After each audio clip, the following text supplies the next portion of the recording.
Hi friends, welcome to God is great 73కి స్వాగతం. Friends, మీరు కొత్తవారు కనుకైతే నా ఛానల్ని సబ్స్క్రైబ్ చేసుకోండి. ఫ్రెండ్స్, నేను పెట్టిన ప్రతి వీడియో మీకు నోటిఫికేషన్ వస్తుంది. అలాగే పక్కనున్న బెల్ ఐకాన్ నొక్కి లైక్ చేసుకోండి. ఫ్రెండ్స్, ఇక మన వీడియోలోకి వెళ్దాం. ఇంట్లో దరిద్ర దేవత ప్రవేశించకుండా ఉండాలంటే ఇలా చేయండి. ఏ దేవత అయినా ఇంట్లోకి ప్రవేశించాలని అనుకుంటారు, కానీ దరిద్ర దేవత ఇంట్లోకి వస్తే జీవితం సమస్యల్లో పడుతుంది. అందువల్ల దరిద్ర దేవతను ఇంట్లోకి రానివ్వకూడదు. దరిద్ర దేవత ఇంట్లోకి రాకుండా ఉండాలంటే ఏం చేయాలో ప్రముఖ పండితులు ముందుగానే చెప్పి ఉన్నారు. హిందూ శాస్త్రం ప్రకారం దరిద్ర దేవత రాకుండా ఉండాలంటే కొన్ని ప్రత్యేక నియమాలను ఖచ్చితంగా పాటించాల్సిందే. అలాగే కొన్ని వస్తువులను తీసుకుంటే కూడా దరిద్ర దేవత ఇంట్లోకి ప్రవేశిస్తుంది. అలాంటి వస్తువులను తిరస్కరించాలి. వెంట పెట్టుకోకుండా జాగ్రత్త పడాలి. జ్యేష్ఠాదేవి, లక్ష్మీదేవి ఇద్దరు అక్కా చెల్లెళ్ళు. లక్ష్మీదేవిని శ్రీ మహావిష్ణువు పెళ్లి చేసుకుంటే జ్యేష్ఠాదేవిని శనీశ్వరుడు వివాహం చేసుకున్నాడు. జ్యేష్ఠాదేవిని పెళ్లి చేసుకున్న తరువాత శనీశ్వరుడు తన తాతగారి దగ్గరికి వెళ్దామని అంటాడు. మీ తాతగారు ఎవరు అని జ్యేష్ఠాదేవి అడుగుతుంది. అప్పుడు శనీశ్వరుడు, నా తండ్రి సూర్యదేవుడు, నా తల్లి ఛాయాదేవి, మా తాత కశ్యప ప్రజాపతి అని చెప్పి తాతగారి దగ్గరకు తీసుకెళ్తాడు. కశ్యప ప్రజాపతి ఇంట్లోకి జ్యేష్ఠాదేవి ప్రవేశించలేకపోయింది. ఎందుకు ప్రవేశించలేకపోతున్నావని జ్యేష్ఠాదేవిని అడిగితే, ఏ ఇంటి గడపకు పసుపు కుంకుమ రాసి ద్వారా లక్ష్మిని పూజిస్తారో ఆ ఇంట్లోకి ప్రవేశించనన్ను నేను అని చెప్తుంది జ్యేష్ఠాదేవి.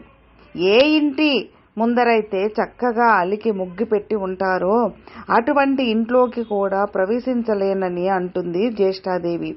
ఇంటి ముందు తులసి చెట్టును పూజించే ఇంట్లోకి కూడా ప్రవేశించలేనని జ్యేష్ఠాదేవి చెబుతుంది. తులసిలో లక్ష్మీనారాయణుడు ఉంటాడు. లక్ష్మీదేవి ఎక్కడైతే ఉంటుందో అక్కడ జ్యేష్ఠాదేవి ఉండలేదు. ఎక్కడైతే యజ్ఞయాగాలు జరుగుతుంటాయో అక్కడికి కూడా నేను ప్రవేశించలేనని జ్యేష్ఠాదేవి చెబుతుంది. ఏ ఇంట్లోనైతే నిత్య దీపారాధన చేస్తారో ఆ ఇంట్లో కూడా నేను ప్రవేశించలేను అని అంటుంది. ఏ ఇంట్లో అయితే నిత్యం గంట మోగిస్తారో ఆ ఇంట్లో కూడా నేను ప్రవేశించలేనని జ్యేష్ఠాదేవి చెబుతుంది. ఏ ఇంట్లో అయితే శంఖానాదం చేస్తుంటారో ఆ ఇంట్లో కూడా నేను ప్రవేశించలేను అని చెప్తుంది జ్యేష్ఠాదేవి. ఏ ఇంట్లో అయితే భగవంతుడికి స్తోత్రాలు పారాయణం చేస్తుంటారో అక్కడికి కూడా నేను వెళ్ళలేను. ఏ ఇల్లైతే శుచి శుభ్రతతో ఉంటుందో ఆ ఇంట్లో కూడా నేను ప్రవేశించలేనని ఈ విషయాలన్నింటినీ తన భర్త శనీశ్వరుడితో చెబుతుంది జ్యేష్ఠాదేవి. ఏ ఇంట్లో అయితే భార్యాభర్తలు ఇద్దరు గొడవ పడుతూ ఉంటారో ఒకరిని ఒకరు తిట్టుకుంటూ ఉంటారో ఆ ఇంట్లోకి నేను సంతోషంగా ప్రవేశించగలను అని చెప్తుంది. భార్యాభర్తలు ఎప్పుడూ దూషించుకోకుండా చిరునవ్వుతో ఆ సమస్యలను పరిష్కారం చేసుకోవాలి. శుభ్రంగా లేని ఇంట్లోకి ప్రవేశిస్తానని అంటుంది. ఉదయం సాయంత్రం చెత్త ఊడవని ఇంట్లోకి కూడా నేను ప్రవేశిస్తాను. ఏ ఇంట్లో అలాగే ఉంచుతారో పాత్రలు సరిగ్గా కడగకుండా సింకులో వేసి అలాగే ఉంచుతారు అలాంటి ఇంట్లోకి ప్రవేశిస్తాను అని చెప్తుంది జ్యేష్ఠాదేవి. ఏ ఇంట్లో అయితే స్త్రీలు ఎప్పుడు రోధిస్తూ ఉంటారో ఆ ఇంట్లోకి సంతోషంగా ప్రవేశిస్తాను.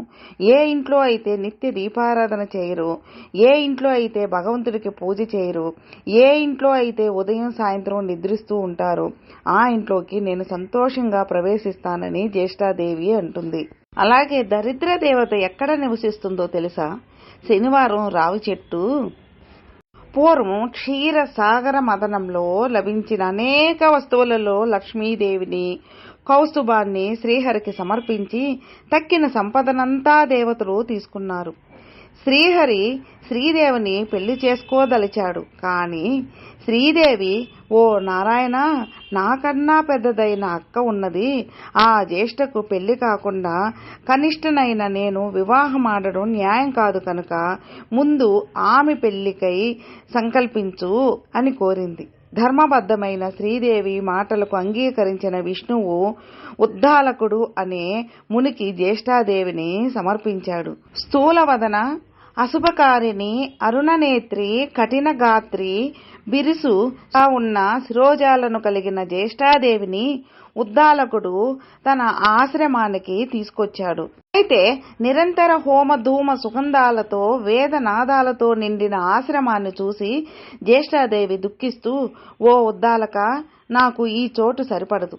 వేదాలు ధ్వనించే, అతిథి పూజ సత్కారాలు జరిగే, యజ్ఞయేగాదులు నిర్వహించే స్థలాల్లో నేను నివసించను. అన్యోన్య అనురాగం గల భార్యాభర్తలు ఉన్న చోట గాని, పితృదేవతలు పూజింపబడే చోట గాని, ఉద్యోగస్తుడు, నీతివేత్త, ధర్మిష్ఠుడు, ప్రేమగా మాట్లాడేవాడు, గురుపూజ దురంధరుడు ఉండే స్థలాల్లో నేను ఉండను. ఎక్కడ రాత్రింబవళ్ళు ఆలుమగలు దెబ్బలాడుకుంటూ ఉంటారో, ఏ ఇంట్లో అతిథులు నిరాశతో ఉస్సూరుమంటారో, ఎక్కడైతే వృద్ధులకు, మిత్రులకు, సజ్జనులకు అవమానాలు జరుగుతుంటాయో, ఎక్కడైతే దురాచారాలు, పరద్రవ్య పరభార్యాహరణ శీలులైన వారు ఉంటారో అలాంటి చోట మాత్రమే నేను ఉంటాను.